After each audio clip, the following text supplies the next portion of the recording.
dalam Kristus Yesus, kasih karunia Tuhan dan damai sejahtera-Nya menaungi kita semua. Dalam waktu-waktu ini kita merasa sudah sangat rindu untuk beribadah bersekutu dengan cara berkumpul dan bertemu muka dengan muka. Saya percaya bahwa bagi Allah, panggilan untuk beribadah bukanlah sekedar menetapkan kewajiban, tetapi sesungguhnya Allah senantiasa sangat rindu menemui setiap kita dalam persekutuan ibadah kita untuk menumpahkan kemurahan-Nya bagi kita anak-anak-Nya. Karena itu marilah kita bangkit berdiri, dengan penuh syukur kita siapkan hati kita untuk masuk dalam hadirat-Nya. Kita masuk saat teduh.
Dengan firman inilah Allah memanggil dan meneguhkan kita untuk beribadah dan masuk hadirat-Nya. Mazmur nomor 108 ayat yang keempat sampai ke-6 demikian. Aku mau bersyukur kepadamu di antara bangsa-bangsa ya Tuhan. Dan aku mau bermazmur bagimu di antara suku-suku bangsa. Sebab kasih-Mu besar mengatasi langit dan setia-Mu sampai ke awan-awan. Tinggikanlah diri-Mu mengatasi langit ya Allah, dan biarlah kemuliaan-Mu mengatasi seluruh bumi. Mari dengan pujian ini kita nyatakan ya dan amin atas firman panggilan itu. KPPK 15, Ku puji-Mu Tuhan.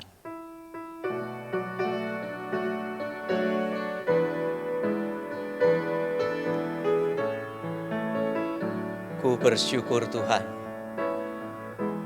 Ku bersyukur Tuhan, oh ku puji nama-Mu di antara semua bangsa di bumi. Kasih-Mu tak berubah, melebihi langit, kesetiaan-Mu sampai di angkasa tinggi. Terpujilah Tuhan. Terpujilah Tuhan yang maha mulia. Muliaan-Mu di tempat maha tinggi. Terpujilah Tuhan yang maha mulia.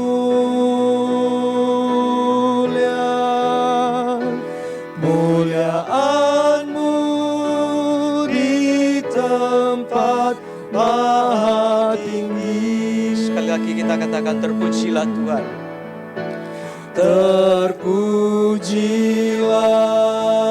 Tuhan yang maha mulia.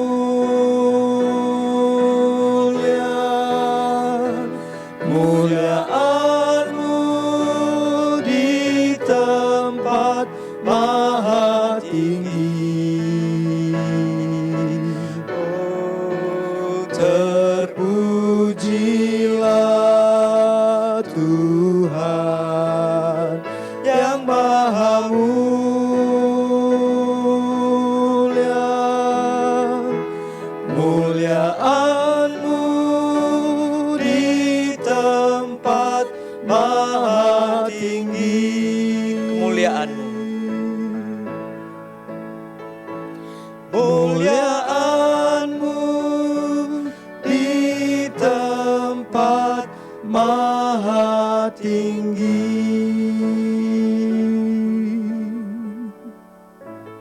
Jemaat kami persilahkan duduk.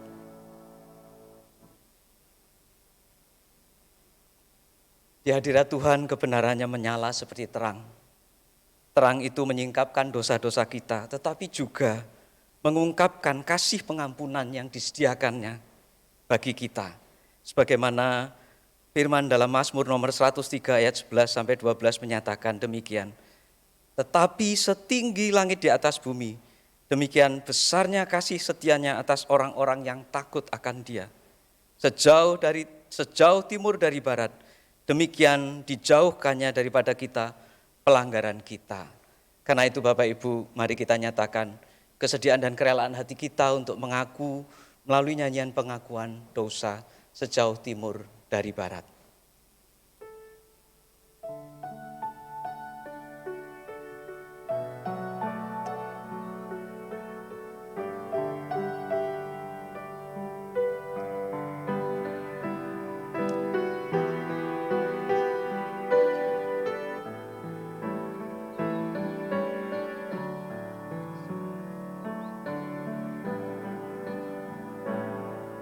Sejauh timur dari barat, Engkau membuang dosaku. Tiada Kau ingat lagi pelanggaranku.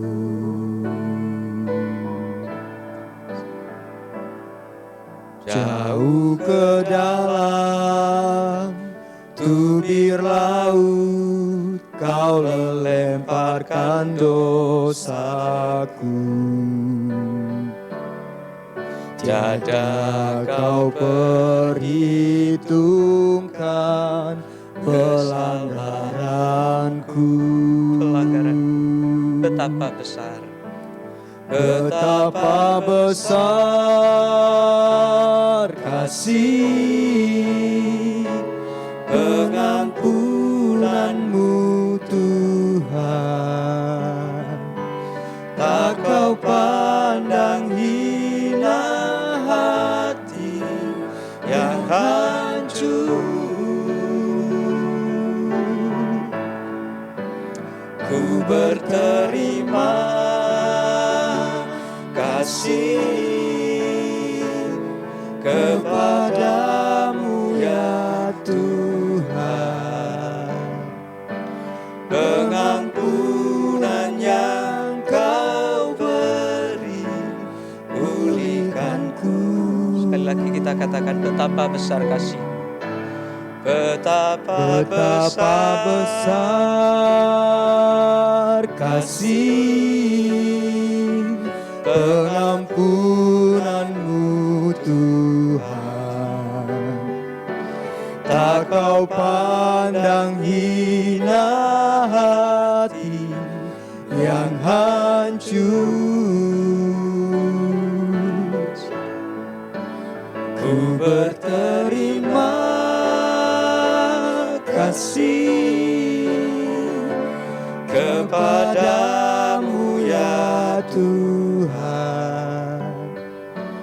Pengampunan yang Kau beri, pengampunan yang Kau beri, pengampunan yang Kau beri, pulihkanku. Jemaat, kita bangkit berdiri. Kita tenangkan hati kita dan arahkan hati kita untuk memohon pengampunan dari Tuhan dalam doa.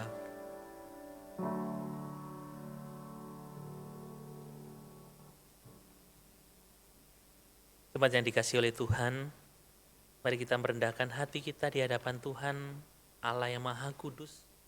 Kita mengaku dosa dan kesalahan kita di hadapan-Nya. Tuhan, siapakah kami ini ketika kami boleh dikasihi oleh Tuhan? Ketika Engkau mengangkat kami menjadi anak-anak-Mu melalui pengorbanan-Mu di atas kayu salib, kami menjadi orang yang berharga di hadapan Tuhan. Kami menjadi orang yang sungguh Tuhan berikan satu anugerah yang begitu besar. Tapi Tuhan, ketika kami menjalani kehidupan kami sebagai anak-anak-Mu, kami seringkali jatuh ke dalam dosa. Kami seringkali melakukan hal yang tidak setia kepada Tuhan. Kami sering melakukan hal yang tidak memuliakan nama Tuhan. Baik itu melalui pikiran kami Tuhan, melalui tutur kata kami maupun perbuatan kami yang tidak berkenan di hadapan Tuhan. Oleh karena itu kami datang ke hadirat-Mu Tuhan. Engkau adalah Allah yang penuh kasih, Allah yang mengundang kami untuk boleh masuk lagi di dalam persekutuan dengan Engkau. Kami mohon biarlah sungguh Tuhan boleh mengurapi kami kembali, Tuhan boleh menyucikan kami kembali dari segala dosa pelanggaran kami, sehingga kami boleh berkenan di hadapan-Mu. Tuhan, biarlah melalui ibadah hari ini kami boleh diteguhkan kembali dengan kebenaran firman-Mu yang mengajar kami bagaimana kami boleh menjadi orang-orang yang sungguh takut akan Tuhan, orang-orang yang berkenan kepada Tuhan. Tolonglah kami Tuhan, hapuskanlah dosa pelanggaran kami, sucikanlah kami sehingga apa yang kami lakukan tidak sia-sia di hadapan-Mu. Dan biarlah kami boleh menjadi anak-anak Tuhan yang boleh mempermuliakan nama Tuhan. Terima kasih Tuhan. Inilah seruan doa pengakuan dosa kami di hadapan Tuhan. Biarlah Tuhan berkenan, Tuhan menyucikan kami, dan juga Tuhan boleh membenarkan kami. Di dalam nama Tuhan Yesus Kristus kami sudah berdoa dan mengucap syukur. Amin. Dengarkanlah janji pengampunan dosa yang terambil dari Yesaya 38 ayat 17. Sesungguhnya penderitaan yang pahit menjadi keselamatan bagiku. Engkaulah yang mencegah jiwaku dari lubang kebinasaan, sebab Engkau telah melemparkan segala dosaku jauh dari hadapan-Mu.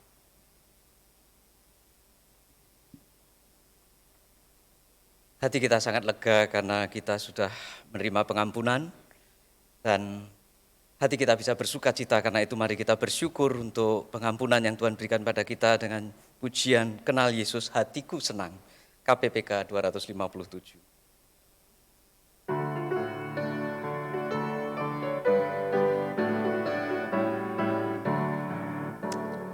Kenal Yesus, hatiku senang di dalamnya.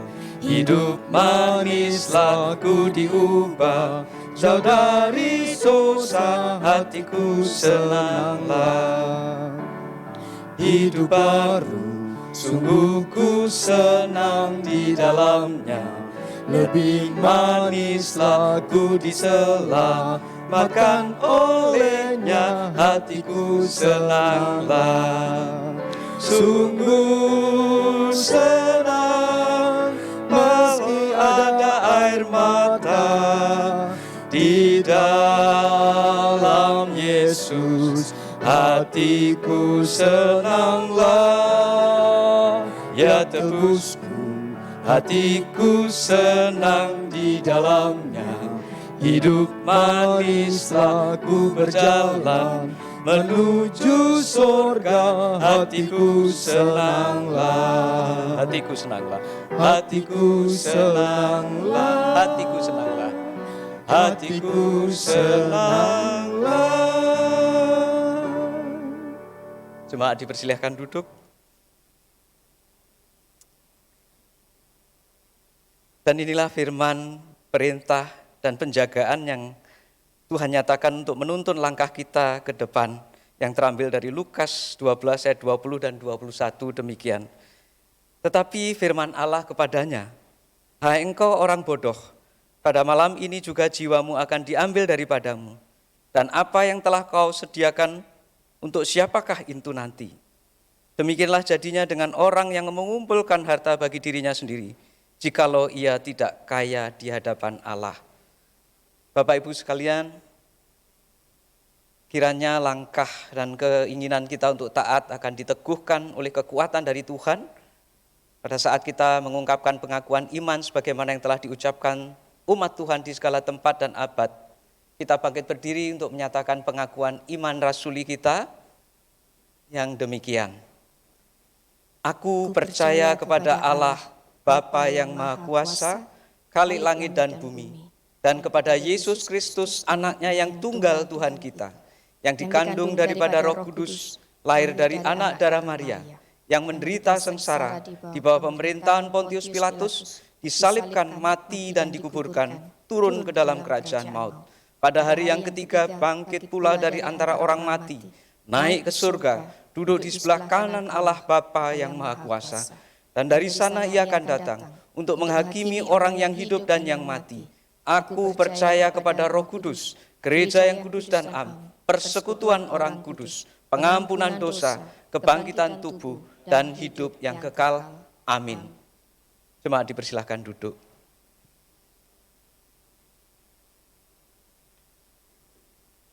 Injil adalah kekuatan Allah yang menguatkan umat-Nya.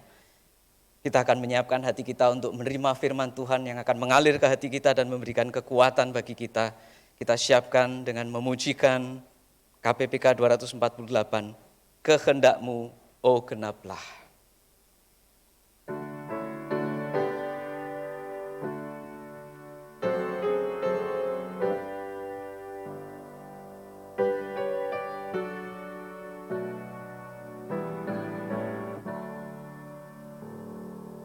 Kehendak-Mu, oh genapkanlah.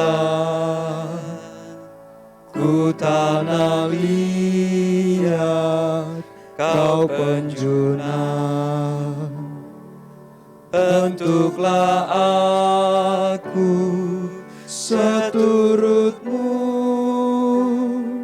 Ku mau menunggu pimpinanmu. Kehendak-Mu, oh genapkanlah. Bilik hatiku sucikanlah. Di hadapan-Mu ku berserah, Yesus Tuhanku, oh terimalah.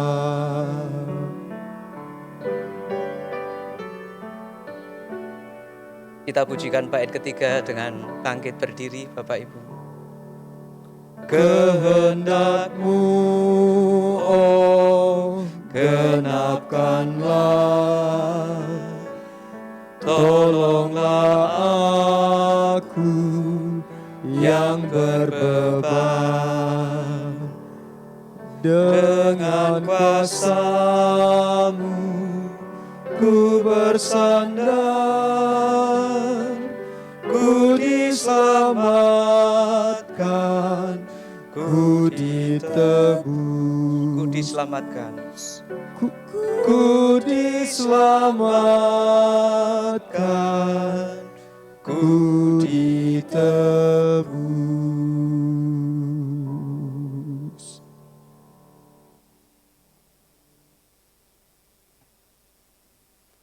Mari Bapak Ibu Saudara yang saya kasih dalam Yesus Kristus, baik saudara yang berada di gereja maupun saudara yang berada di rumah, dimanapun saudara berada, mari sejenak saudara kita tundukkan kepala, kita tutup mata, kita masuk dalam doa. Ya Tuhan, kami bersyukur karena pagi hari ini, di hari Minggu ini Tuhan kami boleh datang untuk beribadah kepada Engkau. Nyatakanlah kehendak-Mu yang terindah bagi kami anak-anak Tuhan. Di tengah-tengah kami masih menghadapi situasi di mana pandemi COVID-19 masih melanda.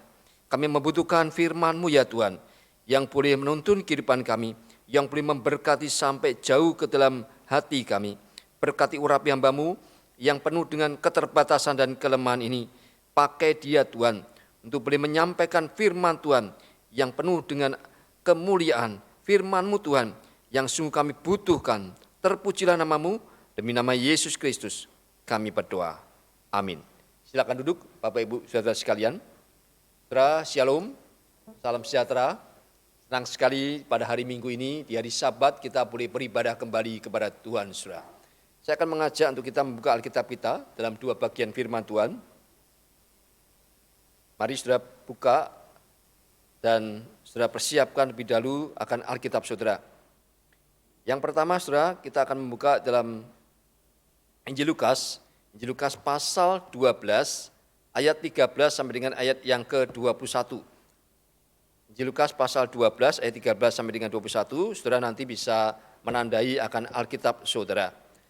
Mari saudara-saudara, saya akan membacakan, saudara juga boleh membaca di rumah ataupun di gereja saudara yang hadir di tempat ini. Saya akan bacakan Lukas pasal 12 ayat 13 sampai dengan ayatnya yang ke-21. Seorang dari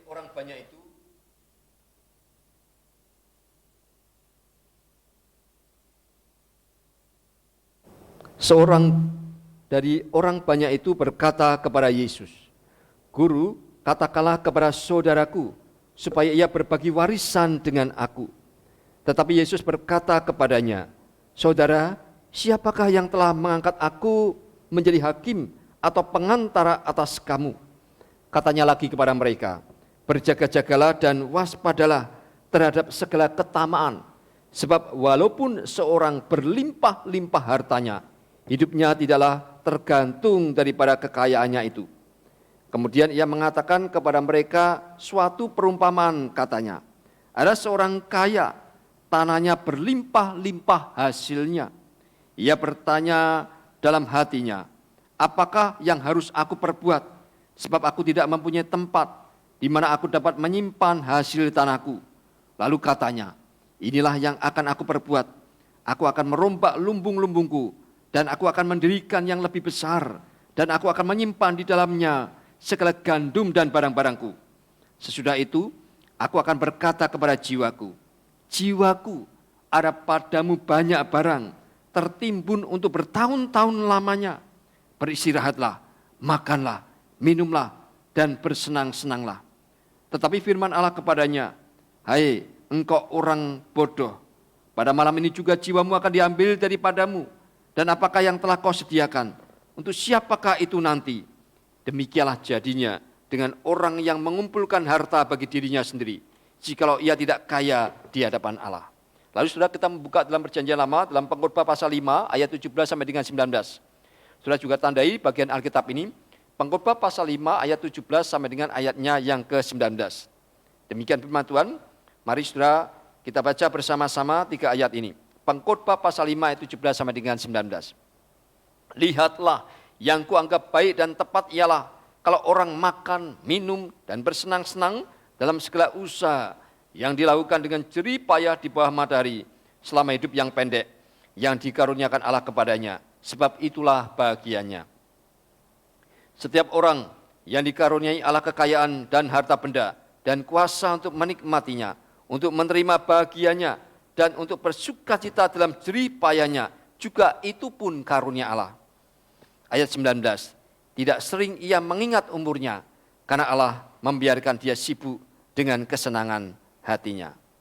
Saudara, perumpamaan yang baru saja kita baca di dalam tadi Lukas pasal 12, Alkitab, Lembaga Alkitab Indonesia, saudara, memberikan judul orang kaya yang bodoh. Ketika Alkitab sudah berbicara tentang kebodohan, seringkali saudara yang dimaksud bukan bodoh di dalam hal intelektual. Bukan demikian, saudara. Orang bisa sampai kaya raya, kalau bukan karena warisan dari orang tuanya, sudah pasti dia memiliki satu kelebihan, memiliki kepintaran tertentu sehingga sampai bisa banyak hartanya. Itu satu realitas, saudara.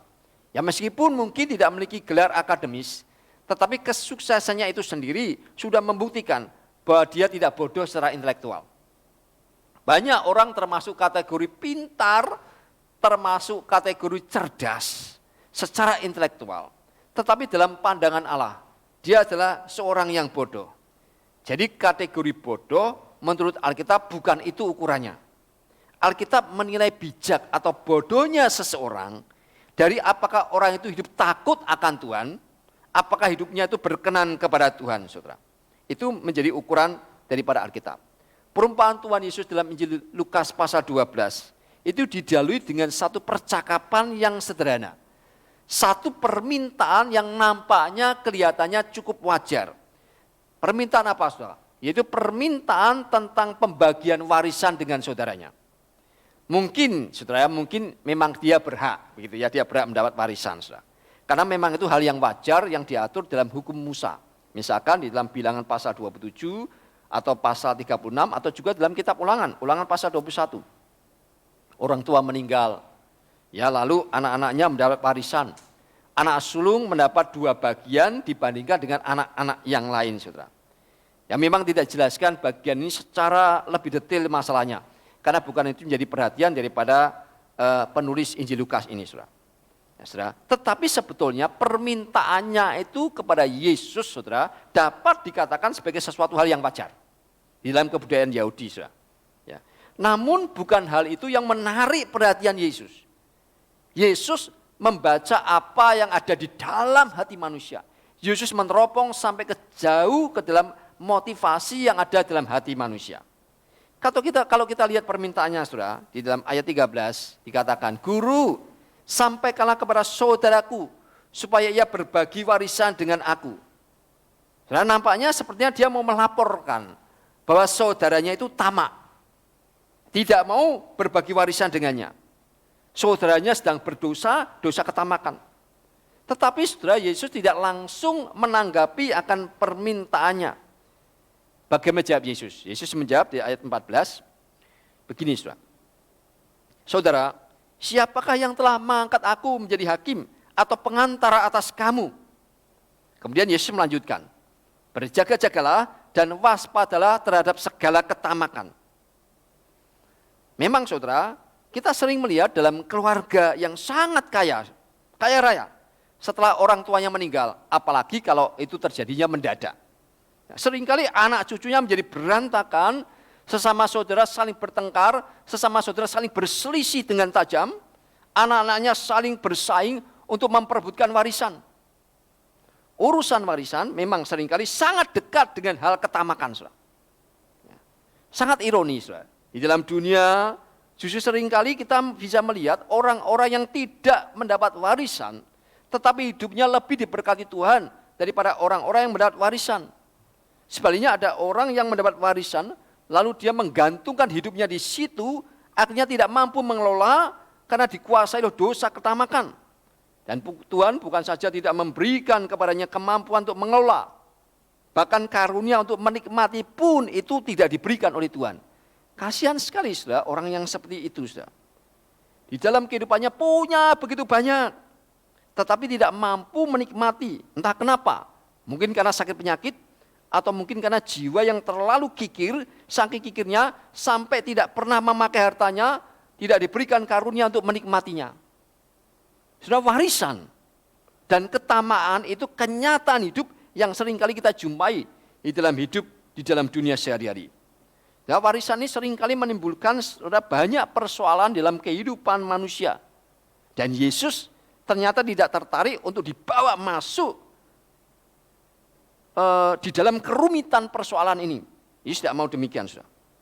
Lebih jauh, Yesus melihat sampai kedalaman hati manusia. Karena sebetulnya disitulah akar masalah yang sebenarnya. Yaitu apa? Yesus melihat, karena dia adalah Allah yang tahu, yaitu ada persoalan ketamakan. Ada masalah cinta harta melebihi segalanya. Sebab itu Yesus setelah mengatakan berjaga-jagalah dan waspadalah terhadap segala ketamaan, langsung melanjutkan. Sebab walaupun seorang berlimpah-limpah hartanya, hidupnya tidaklah tergantung daripada kekayaannya itu. Nah, saudara, sampai di sini kita membaca, Yesus melanjutkan dengan memberikan sebuah perumpamaan. Setelah mengatakan itu, Yesus memberikan sebuah perumpamaan. Di dalam perumpamaan itu, Yesus menggambarkan ada seorang yang kaya, tanahnya berlimpah-limpah hasilnya. Pertanyaannya, apakah salah, saudara? Saudara, tidak ada yang salah untuk menjadi kaya. Tidak ada yang keliru untuk memiliki tanah yang berlimpah-limpah hasilnya. Tidak ada yang salah, saudara, punya kekayaan yang banyak, itu tidak ada yang salah, itu berkat Tuhan. Bukan dosanya kalau hasil tanahnya berlimpah-limpah. Atau kalau dalam bahasa kita sekarang, kalau hasil dagangnya itu berlimpah-limpah, kalau usahanya berkembang, itu bukanlah suatu dosa. Lebih mungkin itu terjadi oleh karena memang dia bekerja dengan keras. Karena ketekunannya, karena kerajinannya, dia bisa mengelola tanah itu. Ya istilahnya sekarang bukan kerja keras, tapi kerja cerdas katanya, begitu ya, kerja cerdas. Begitu. Ya. Juga waktu kita membaca ayat 17 dan ayat 18, tidak salah waktu orang kaya itu kemudian berpikir, apa yang harus aku perbuat supaya bisa menyimpan hasil tanah yang berlimpah ini. Sedangkan lumbungku itu kecil, tidak cukup lagi. Sama sekali bukan dosa, saudara. Itu adalah cara berpikir yang wajar, bahkan harus sebagai seorang pedagang. Seorang bisnismen harus demikian. Justru menunjukkan dia adalah seorang pengelola yang baik. Dia bisa melihat hasilnya lebih besar daripada daya tampung yang dia punya. Gudangnya terlalu kecil, maka harus dibangun yang lebih besar. Sampai di sini tidak ada persoalan. Jadi tidak ada persoalan menjadi kaya, tidak menjadi persoalan ketika hasil tanahnya berlimpah-limpah, tidak menjadi persoalan dan menjadi hal yang salah ketika dia berpikir harus memperbesar akan lumbungnya, saudara. Tidak ada yang salah, saudara. Apa yang menjadi masalah? Yang menjadi persoalan, bahkan persoalan serius, yaitu pada waktu kita membaca di ayat 19. Waktu dikatakan dia bukan hanya berencana merombak lumbu-lumbungnya dan mendirikan yang lebih besar untuk menyimpan gandum, untuk menyimpan barang-barangnya, tetapi saudara, masalahnya waktu dia mengatakan kepada dirinya sendiri. Dia mengatakan kepada jiwanya, jiwaku, ada padamu banyak barang, tertimbun untuk bertahun-tahun lamanya, beristirahatlah, makanlah, minumlah, dan bersenang-senanglah. Saudara, ini persoalan yang serius. Ini yang menjadi kesalahan dan dosanya. Saudara, bagaimana mungkin dia bisa mengatakan hal demikian? Saudara, adalah sangat mungkin, saudara perhatikan frase yang terakhir ini, makanlah, minumlah, bersenang-senanglah. Itulah frase kalimat yang menjadi referen, saudara. Referen itu yang kalau kita nyanyi muncul berkali-kali, referen diulang-ulangi. Itu menjadi kalimat frase referen yang sering muncul dalam kitab Pengkhotbah. Ya, Pengkhotbah pasal 2, ya, Pengkhotbah pasal 3, pasal 5, pasal 9. Paling tidak itu mengatakan referen seperti ini, makanlah, minumlah, bersenang-senanglah. Saudara, dan saya percaya Yesus membaca kitab Pengkhotbah, para pendengar Yesus juga membacanya. Karena frase yang terkenal, saudara. Ini nampak seperti suatu kutipan. Seperti seorang sangat mengenal kitab Pengkhotbah, saudara.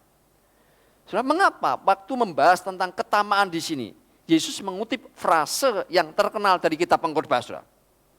Saudara, Yesus sengaja mengambil bagian ini. Karena nampaknya banyak orang yang atas nama kelimpahan hidup yang diakuinya sebagai berkat Allah, menikmati satu kehidupan yang berlebihan, saudara. Suatu hidup yang sangat percaya pada harta kekayaan yang dimilikinya, bahwa hartanya itu bisa mencukupkan dia sampai selama-lamanya. Hai jiwaku, ada padamu banyak barang, cukup untuk bertahun-tahun lamanya. Beristirahatlah, makanlah, minumlah, bersenang-senanglah. Ini satu kehidupan yang eksesif, satu kehidupan yang over self-confidence, saudara. Over self-sufficiency. Makan dan minum itu adalah berkat daripada Tuhan, bukan dari setan, saudara. Ya, tidak salah kalau kita menikmatinya, saudara. Tidak salah. Persoalannya adalah dia salah mengerti tentang teologi kitab Pengkhotbah. Yesus mau meluruskan pemahaman yang salah ini. Tadi di awal saya katakan menjadi kaya tidak salah. Tidak salah, saudara. Tentu ya, asal memperolehnya secara benar. Yang menjadi persoalan di sini adalah banyak orang kaya yang tidak bijaksana memakai harta kekayaannya. Dia hanya pakai untuk dirinya sendiri. Dia pikir hartanya bisa menjamin hidupnya. Sudah kita tahu kejadian pandemi COVID-19. Di awal-awal ketika banyak negara itu tidak siap mempersiapkan akan fasilitas kesehatan. Banyak orang-orang, saudara, yang mereka meninggal sangat cepat. Karena fasilitas kesehatan tidak siap, saudara, daya tampung tiba-tiba menjadi terbatas, bahkan rumah sakit penuh. Sehingga kita bisa menyaksikan banyak orang-orang sangat kaya pun mereka, saudara, yang biasanya kalau masuk rumah sakit, masuk kelas VIP atau VVIP, itu harus masuk ke kelas bangsal dan tidak mendapatkan perawatan yang baik. Sehingga akhirnya sama, saudara. Yang kaya dan yang miskin mereka sama, saudara. Dan memang sangat disayangkan, menjadi satu keprihatinan. Banyak yang meninggal di masa-masa awal ketika pandemi terjadi di seluruh dunia, saudara. Bukan hanya di negara kita. Saudara, banyak orang kaya yang sekali lagi tidak bijaksana memakai hartanya. Dia hanya pakai untuk dirinya sendiri, dia pikir hartanya bisa menjamin akan masa depannya, bisa menjamin hidupnya. Seperti orang kaya yang bodoh dalam perumpamaan ini. Maka ayat 20 tadi juga sudah dibacakan, saudara, di dalam awal ibadah ini. Ayat 20 dikatakan, maka datang firman Tuhan kepadanya, tetapi firman Allah kepadanya, hai engkau orang bodoh, pada malam ini juga jiwamu akan diambil daripadamu. Dan apa yang telah kau sediakan, untuk siapakah itu nanti? Ayat 21, Yesus mengatakan, ini menjadi satu kesimpulan atau menjadi satu hal yang menjadi satu inti, saudara, perhatian di dalam perumpamaan ini. Ayat 21, demikianlah jadinya dengan orang yang mengumpulkan harta bagi dirinya sendiri, jikalau ia tidak kaya di hadapan Allah. Itulah akhir dari orang yang hanya kaya bagi dirinya sendiri, tetapi tidak kaya di hadapan Tuhan Allah, saudara. Tentu, saudara, tidak ada di antara kita yang ingin hidupnya berakhir seperti ini, bukan? Tidak ada, saudara. Bagaimana kita bisa sungguh-sungguh dalam hidup kita ini bisa kaya di hadapan Allah? Kitab Pengkhotbah pasal 5, tadi ayat 17 yang mengutip, saudara, referennya yang dikutip di dalam perumpamaan ini. Maka kita akan membahas sedikit dengan kitab Pengkhotbah pasal 5. Kitab Pengkhotbah pasal 5 mengajarkan prinsip-prinsip bagaimana berbijaksana memakai harta sehingga sungguh-sungguh menjadi kaya di hadapan Allah. Yang pertama, saudara, Pengkhotbah pasal yang kelima ayat 9, 10 dan 11 itu ada 3 peribahasa yang disampaikan oleh penulis kitab Pengkhotbah. Siapa penulis kitab Pengkhotbah? Yaitu Raja Salomo yang beriman.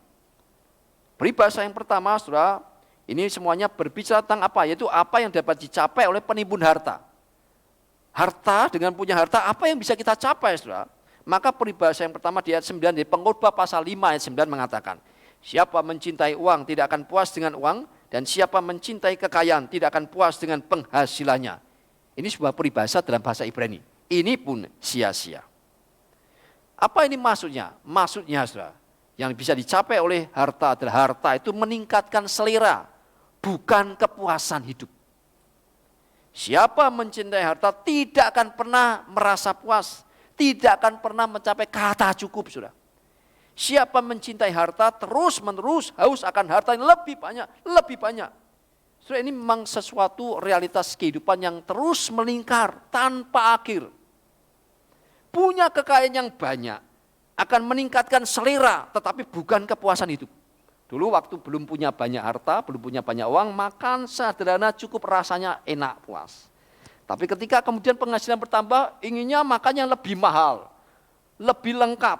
Apakah itu meningkatkan kepuasan? Mungkin di awalnya rasa lebih enak, lama-lama biasa saja, saudara. Tidak meningkatkan kepuasan, tapi yang meningkatkan selera. Kenyataannya seringkali bukan kita yang menjadi tuan atas kekayaan kita, saudara. Namun harta yang seringkali malah akhirnya menjadi tuan dan kita menjadi budaknya, saudara. Kenapa? Karena waktu kita cinta harta dan kita turuti kecintaan kita akan harta, kita turuti akan menjadi semakin besar dan semakin dominan menguasai hidup kita, mengontrol, mengendalikan hidup kita, saudara. Sehingga akibat yang ditinggalkannya bukanlah satu kepuasan dalam hidup, tetapi justru kekosongan, satu kehampaan. Pengkhotbah berkata, cinta uang, cinta kekayaan ini pun sia-sia.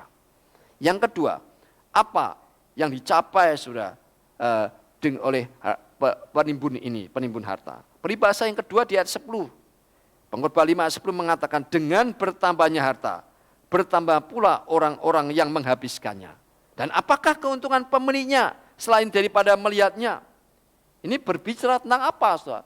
Berbicara tentang harta itu meningkatkan ketergantungan, bukan penghasilan.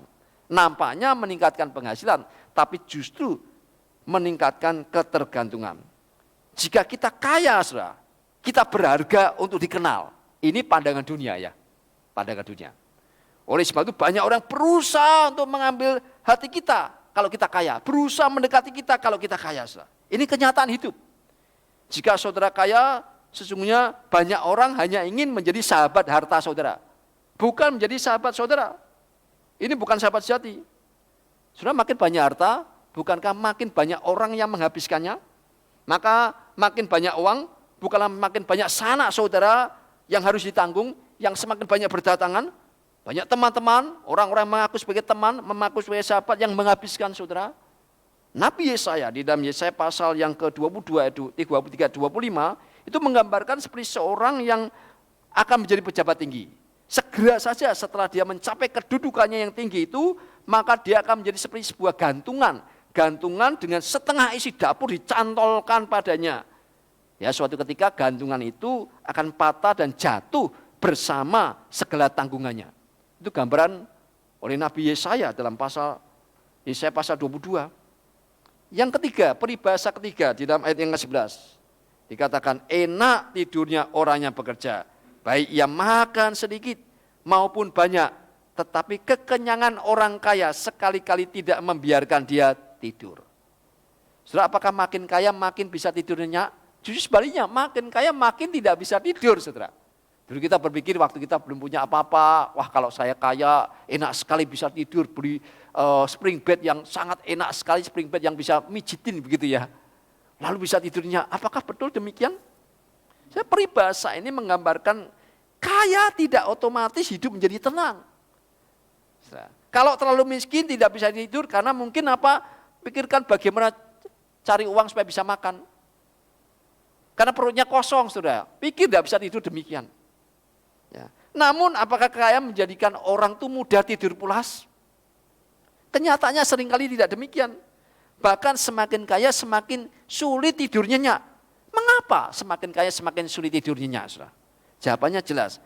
Karena semakin kaya dia akan semakin khawatir akan hartanya. Semakin khawatir. Saudara. Mungkin bukan khawatir hartanya akan dicuri. Karena dia bisa simpan, saudara. Dia bisa investasikan. Tetapi mungkin lebih khawatir begitu tegangnya. Tegang terus-menerus memikir otak, memikirkan investasinya bagaimana bisa berkembang, bagaimana tidak menjadi rugi. Saudara. Dia terus berpikir, misalkan apakah jual dolar atau simpan dolar, apakah harga saham naik atau tidak, perlu segera jual atau tahan dulu atau beli, apakah perlu menarik deposito atau justru menyimpan lebih banyak lagi, apakah simpan dulu atau segera dilepas. Lalu dia akan berpikir, apakah investasi saya menguntungkan atau malah memberatkan. Ada begitu banyak alasan yang membuat dia tidak bisa memejamkan mata dengan tenang. Saudara. Ini katakan pengorban ribuan tahun yang lalu. Saudara. Ini luar biasa Alkitab sudah mengatakan realita sepanjang zaman termasuk pada zaman ini. Yang kedua, saudara, tadi adalah bagaimana yang kedua. Yang pertama, apa yang harus dibayar oleh penimbun harta. Ada yang harus dibayar, saudara, oleh harta. Yang pertama, saudara, dia 12 sampai ayat 13 dikatakan ada kemalangan yang menyedihkan kuliah di bawah matahari. Kekayaan yang disimpan oleh pemiliknya menjadi kecelakaannya sendiri. Dan kekayaan itu binasa oleh kemalangan. Sehingga tak ada sesuatu pun padanya untuk anaknya. Saudara, kalau kita mencintai kekayaan, tidak ada pengharapan bagi yang mencintainya. Saudara. Pengkhotbah mengungkapkan bukan hanya pengurusan hidup oleh kekayaan, tetapi juga dalam proses untuk memperoleh kekayaan dan kemudian bagaimana hilangnya kekayaan itu menghancurkan yang mencintainya. Saudara, tentu kita pernah mendengar, dan artikel yang pernah saya baca beberapa tahun yang lalu, yaitu satu artikel tentang akhir kisah hidup daripada 6 orang yang pernah kaya, saudara, kaya raya.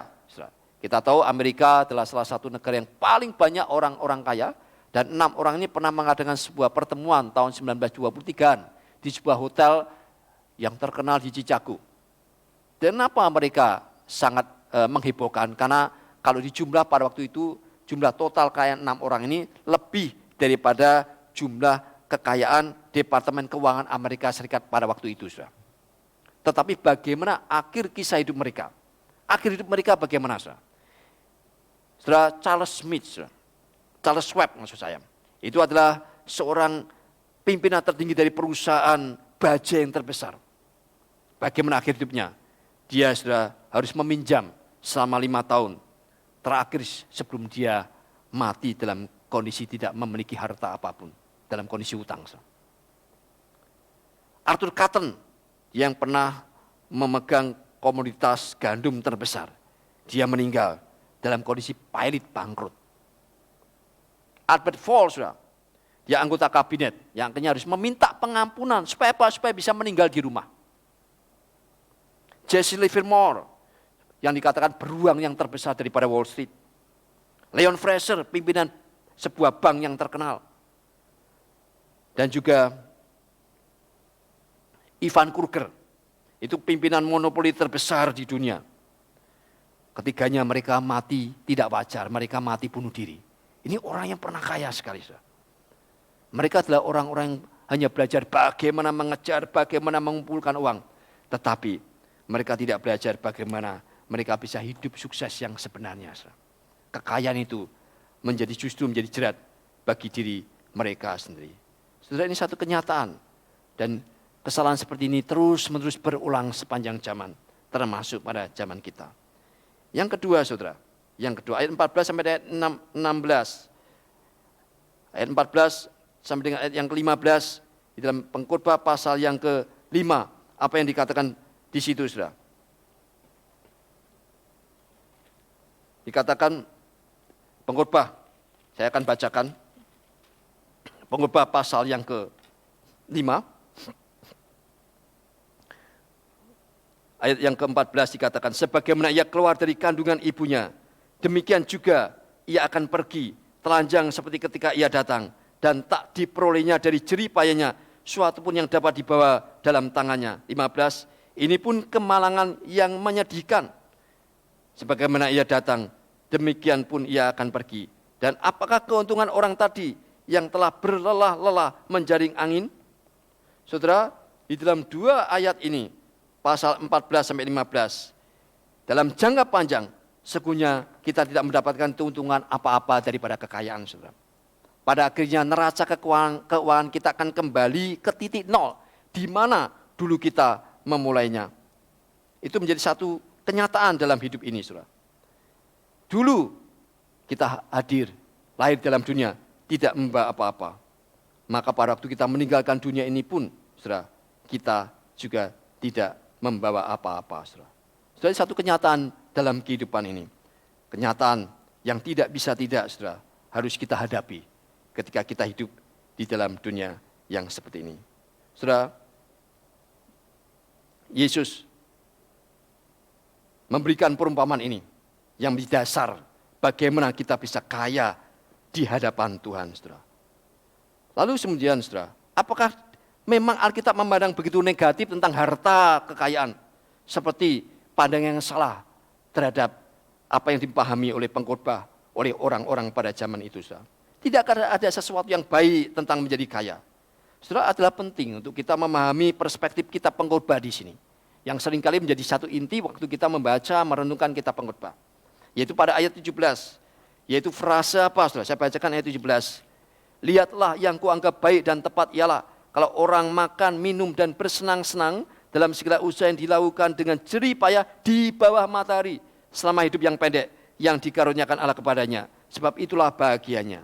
Saudara, frase kalimat di bawah matahari itu artinya apa? Di bawah matahari berarti hidup yang mencoba menyingkirkan Allah di dalam hidup manusia. Suatu hidup yang murni horizontal. Jadi hidup seakan-akan Allah tidak ada. Yang tidak mengizinkan Allah ikut campur dalam kehidupan manusia itu namanya di bawah matahari. Tetapi begitu kita hidup mengakui ada Allah, bahwa Allah itu ada, bahwa Allah itu berdaulat, bahwa Allah itu hidup di atas matahari. Dan kita membiarkan Dia memimpin hidup kita, maka segala sesuatu akan berubah, saudara. Ada hukum-hukum Allah, ada cara-cara Allah, ada kasih-Nya, ada keadilannya, ada kebenarannya, ada kesetiaannya, ada pemeliharaannya, ada janji-janjinya. Semua itu akan membuat hidup kita berubah secara radikal dan total, termasuk di dalam hal memandang harta kekayaan. Oleh sebab itu, saudara, tidak ada sukacita otomatis yang mengikuti kekayaan.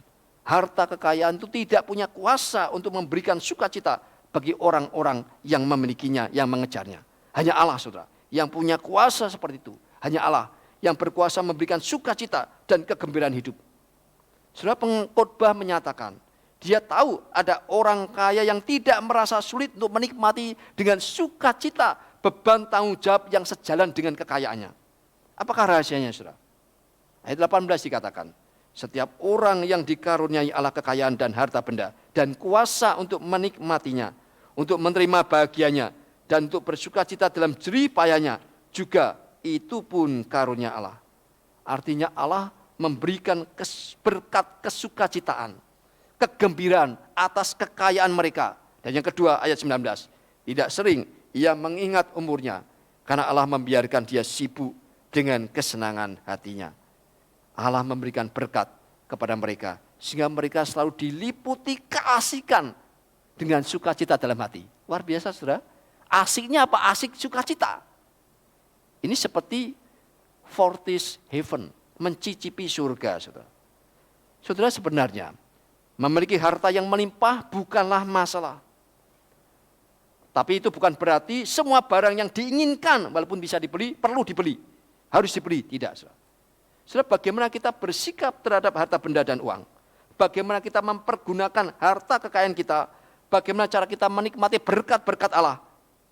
Saudara, maukah saudara kita pakai berkat Allah untuk menjadi berkat bagi sesama saudara seiman kita? Menjadi berkat bagi gerejanya, mendukung pekerjaan Tuhan, dan menjadi berkat bagi sesama manusia. Rasul Paulus mengingatkan kita, tetapi mereka yang ingin kaya jatuh ke dalam berbagai-bagai pencobaan, ke dalam jerat dan ke dalam berbagai nafsu yang hampa, yang mencelakakan, yang mentenggelamkan manusia ke dalam keruntuhan dan kebinasaan. Karena akar dari segala kejahatan ialah cinta uang. Oleh sebab memburu uanglah beberapa orang telah menyimpang dari iman dan menyiksa dirinya dengan berbagai-bagai duka.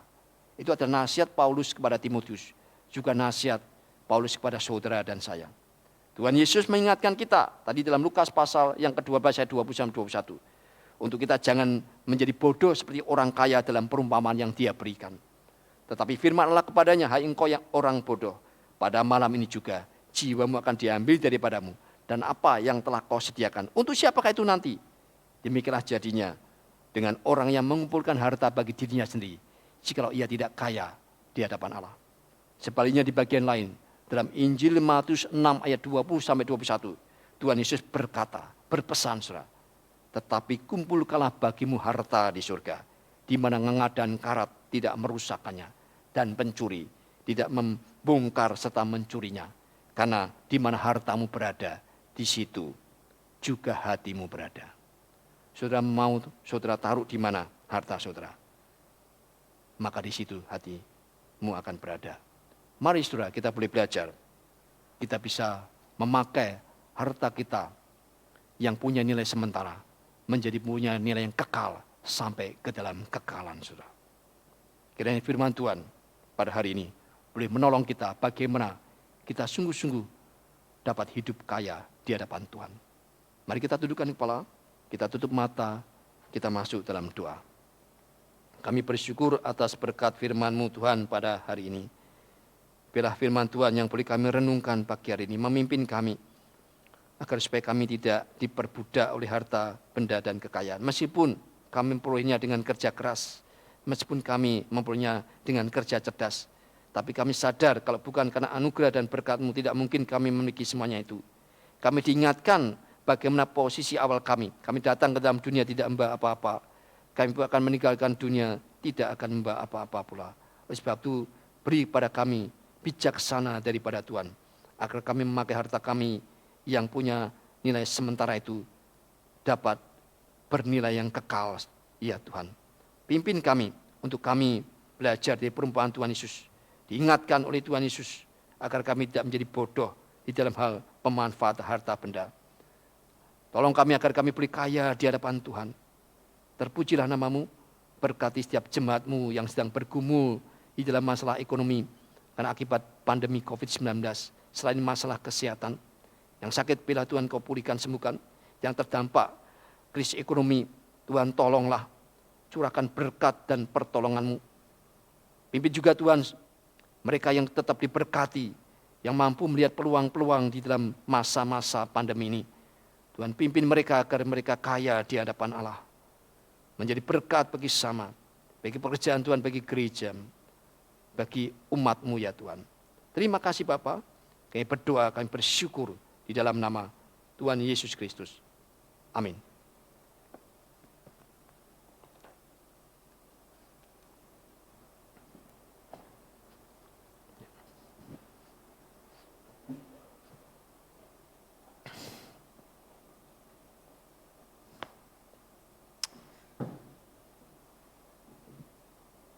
Sungguh kita bersyukur kepada Tuhan untuk firman dan penyampaian firman oleh hambanya, Bapak Pendeta Joni Sugi Cahyono. Dan tidakkah hikmat yang mengalir dari firman dan penyampaiannya itu menimbulkan kerinduan kita untuk merenungkannya lagi. Jika itu yang terjadi pada hati Bapak Ibu, kita lakukan di rumah. Kita lakukan pada saat-saat yang kita punya. Dan sekarang marilah kita bawa ke hadapan Tuhan apa yang sudah kita siapkan dengan hati kita yang memang benar-benar mau mempersembahkan.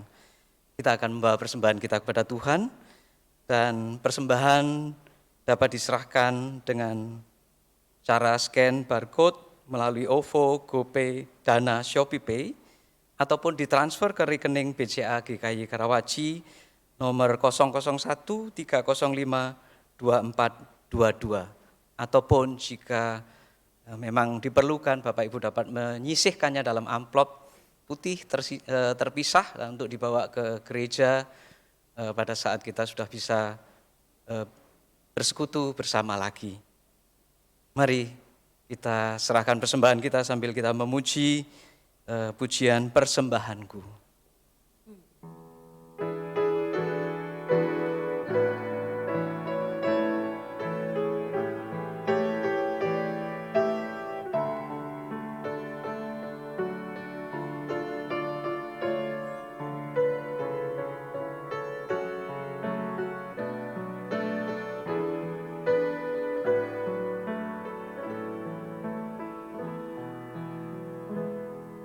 Ku bawa kepadamu, oh Tuhan, persembahanku ini. Ku ingin Engkau menerima korban syukurku melalui pujian. Sekali lagi katakan, ku bawa kepadamu. Ku bawa kepadamu, oh Tuhan, persembahanku ini.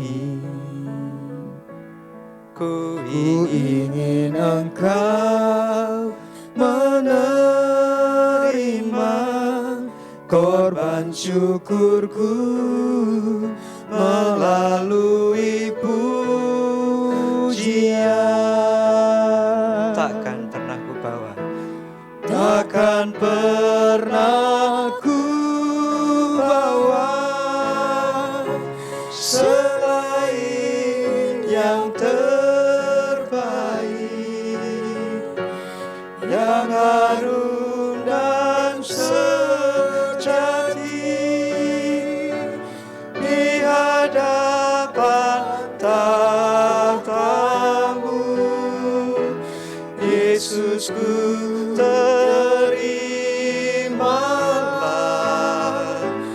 korban syukurku ini yang mengalir di hatiku sebagai penyembahanku. takkan pernah ku bawa. Takkan pernah ku bawa selain yang terbaik, yang harum dan sejati di hadapan tahta-Mu. Yesus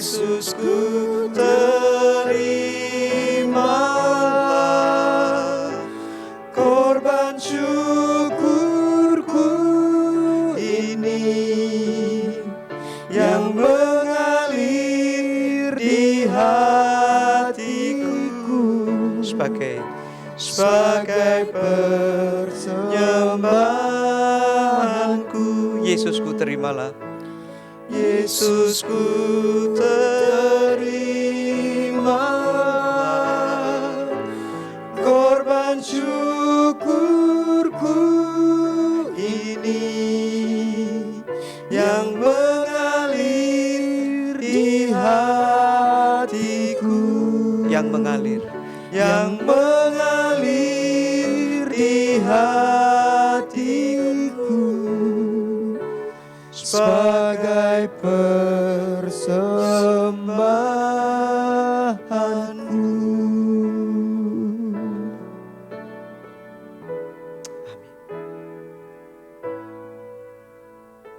Mari kita bangkit berdiri di hadapan Tuhan, kita menyerahkan persembahan kita. Bapa dalam surga, kami datang membawa persembahan kami kepadamu. Kami bersyukur atas berkat kecukupan yang Engkau berikan. Dan kami sungguh mengerti Engkau memberikan itu bukan karena Engkau memiliki dan kaya, tetapi lebih lagi karena Engkau sangat mengasihi kami, Tuhan. Karena itu kami mau terus belajar untuk bersyukur, merasa cukup dan mencukupkan diri untuk apa yang Tuhan sudah sediakan dan yang ada pada kami. Agar supaya fokus hati kami dan hidup kami tidak kepada harta yang membuat kami tidak pernah merasa cukup. Kami mohon Tuhan Roh Kudus menolong kami untuk tetap mengutamakan Engkau dan menghormati dan mengasihi Engkau juga melalui harta kami. Tuhan, inilah persembahan kami. Terimalah persembahan kami. Nyatakanlah kehendak kasih-Mu Tuhan, bagaimana jemaat-Mu dan umat-Mu dan seluruh pelayan-Mu di tempat ini mengarahkan dengan kasih kemana Tuhan mengendaki persembahan ini mengalir. Di dalam nama Tuhan Yesus Kristus, kami sungguh-sungguh bersyukur dan berdoa kepadamu. Amin. Jemaat, silakan duduk, kita mendengarkan berita penggembalaan. Saudara, kita bersyukur kepada Tuhan untuk hari ini kita dapat beribadah bersama-sama. Biarlah setiap kita boleh mengalami kasih kuasa Tuhan dalam kehidupan kita. Saya mewakili majelis mengucapkan terima kasih kepada Pendeta Joni Sugi Cahyono yang sudah menyampaikan firman Tuhan.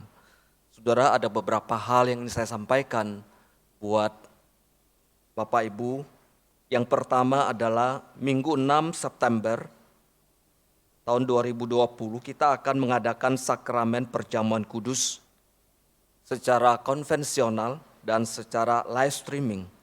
Kita hanya akan mengadakan di kebaktian umum pertama dan kedua, yakni jam 7.30 dan jam 10.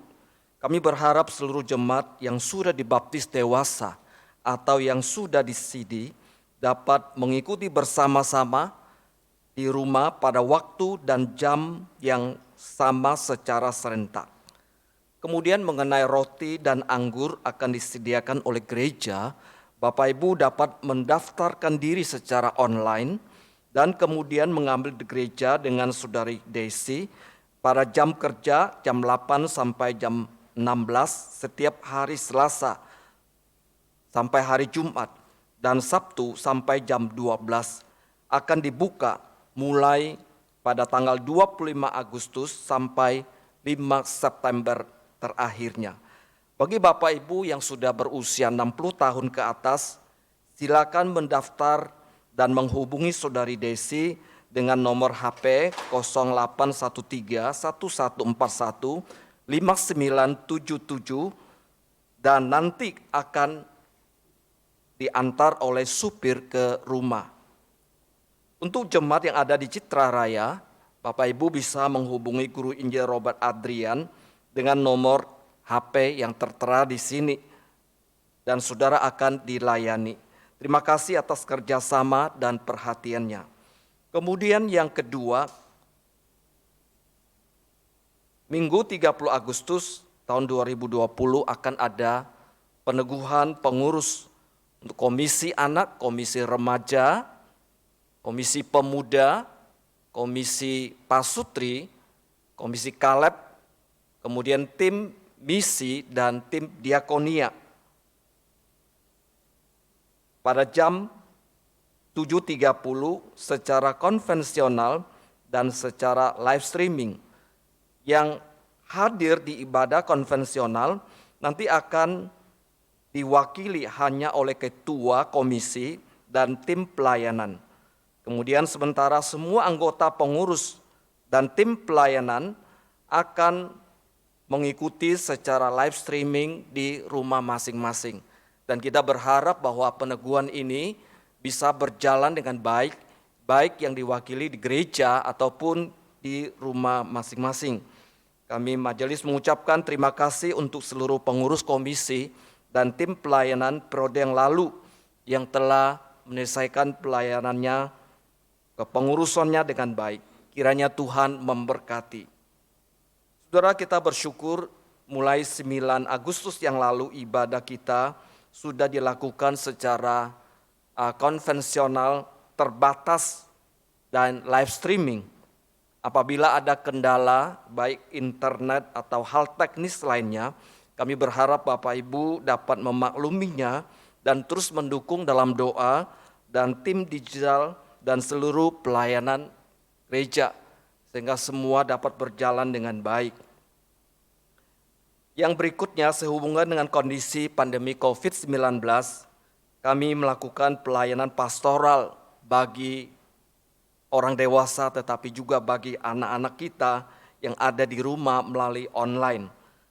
Ya, sekolah minggu online, kemudian ada temu kangen dan acara yang lainnya. Apabila ada anak-anak sekolah minggu yang belum mendapatkan pelayanan ini, maka kami mengharapkan orang tua bisa bekerja sama dan bisa menghubungi Guru Injil Faber dengan nomor telepon 0818 04808328, sehingga semua anak-anak sekolah minggu kita dalam kondisi pandemi ini tetap terlayani dan mendapatkan pertumbuhan rohani yang baik. Sebab itu sekali lagi kami sangat meminta partisipasi dari orang tua untuk memberikan pendampingan bagi anak-anak. Kemudian kita akan saksikan youth online service, ya, ada videonya.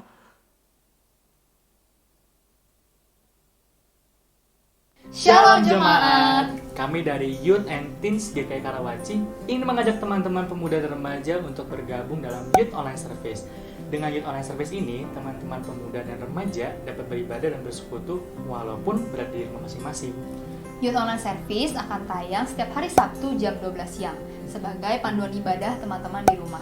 Kemudian untuk teman-teman pemuda bisa gabung di dalam sharing session di dalam Zoom setiap hari Sabtu jam 5.40. Dan untuk teman-teman remaja setiap hari Minggu jam 10.30. Jadi pastikan teman-teman remaja dan pemuda sebelum bergabung di dalam ruang Zoom, pastikan sudah beribadah dengan video tersebut. Yuk dengan kerinduan hati untuk mengenal Tuhan lebih lagi dan bersekutu dalam komunitas, kita ikut Youth Online Service ini. Sampai jumpa, Tuhan Yesus memberkati. Pemuda dan remaja GKI Karawaci bisa bergabung dalam Youth Online Service. Ini akan bisa membawa anak-anak muda bertumbuh dalam Tuhan. Kemudian yang terakhir kita bersyukur ada saudara Sony Darmawan dan Desita Sari yang telah mengajukan atestasi masuk dan majelis telah menerimanya sebagai anggota Gereja Kristus Yesus Jemaat Karawaci. Dan saya meminta untuk saudara Sony yang juga mewakili Desi istrinya bisa maju ke depan.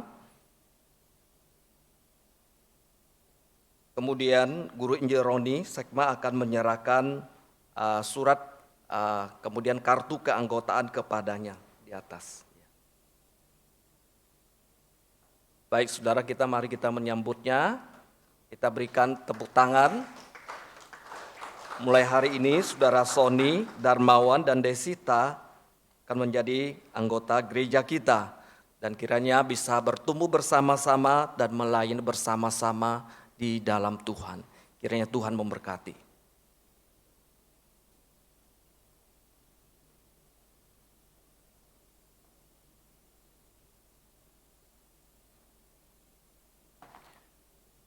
Jemaat yang dikasihi oleh Tuhan, mari kita akan berdoa syafaat hari ini.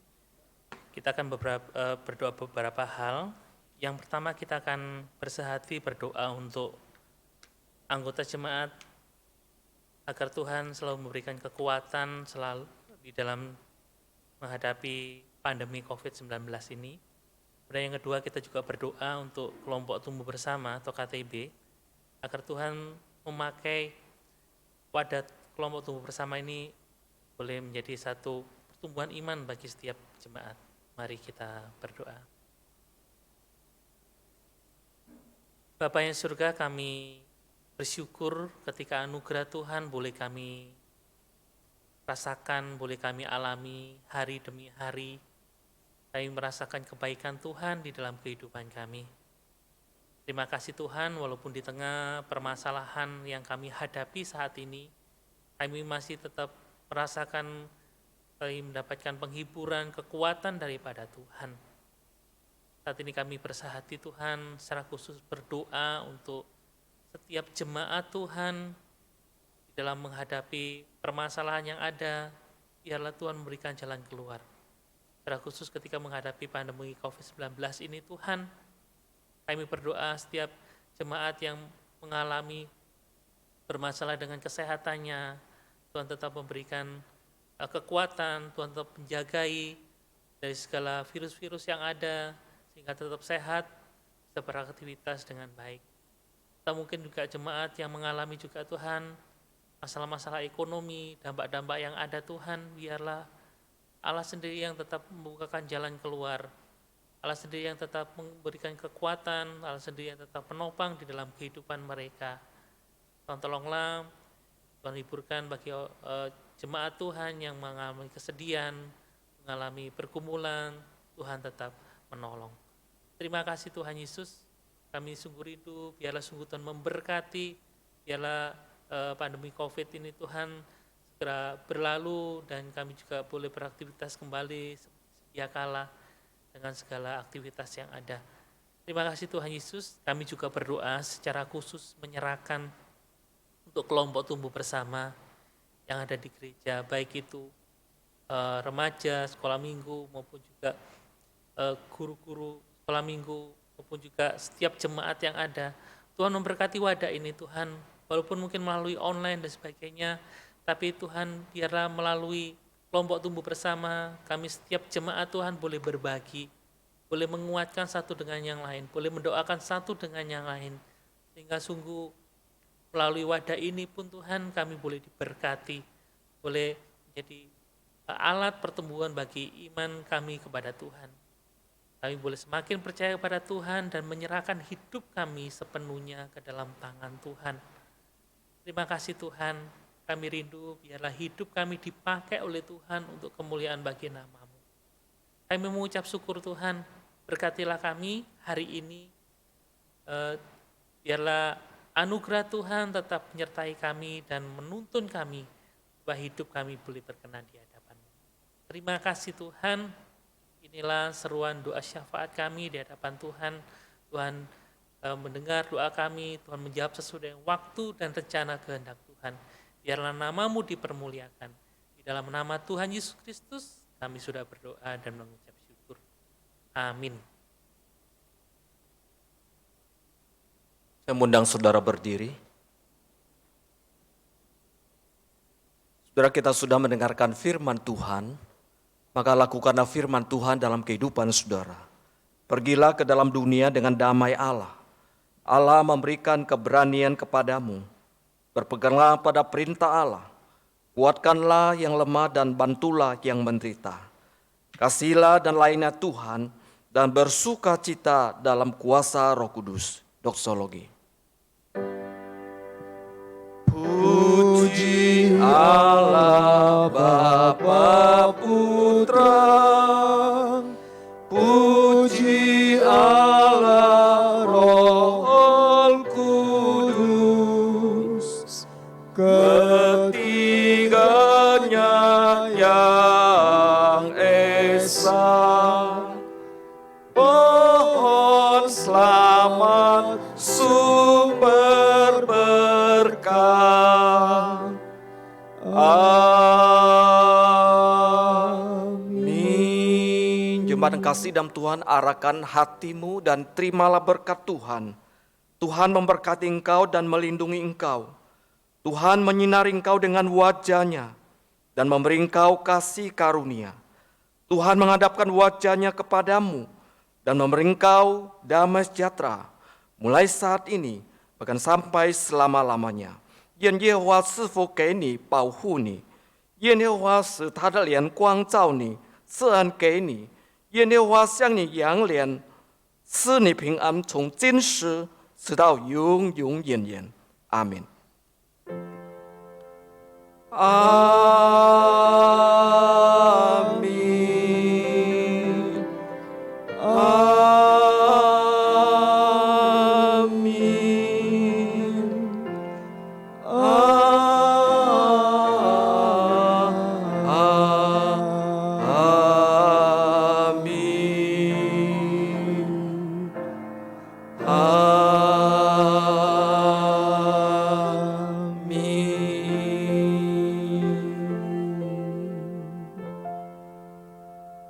Jemaat silakan duduk kembali saat teduh.